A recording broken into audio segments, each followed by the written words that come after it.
It is still hard to believe, but it's beginning to look like Greenland, the world's largest island and one of its emptiest, could soon become an actual battlefield. Two-thirds the size of India. That's right. Two-thirds the size of India, almost entirely covered in ice and home to just over 50,000 people.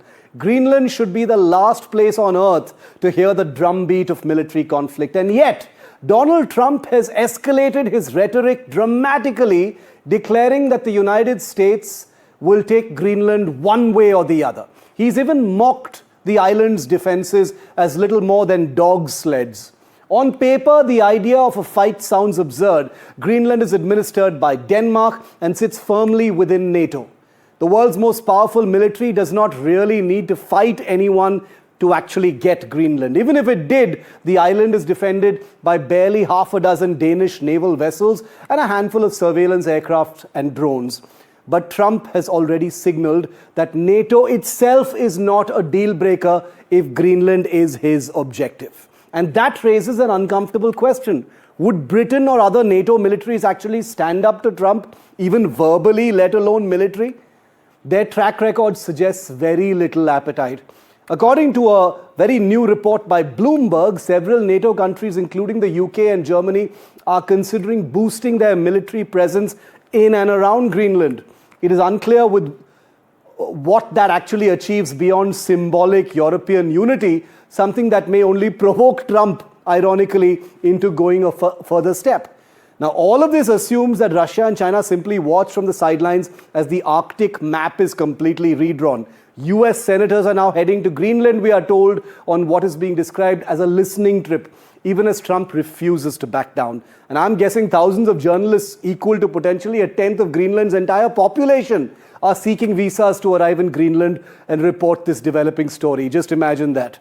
Trump is serious about Greenland. Even by his standards, this does not sound like a throwaway line. What hangs in the balance is NATO, Arctic security arrangements, and possibly the opening chapter of a very new and very dangerous global order. Greenland should make the deal because Greenland does not want to see Russia or China take over. They don't go there. It's very far away from Greenland. And Greenland, basically, their defense is 2 dog sleds. Do you know that? You know what their defense is? 2 dog sleds. In the meantime, you have Russian destroyers and submarines and China destroyers and submarines all over the place. We're not going to let that happen.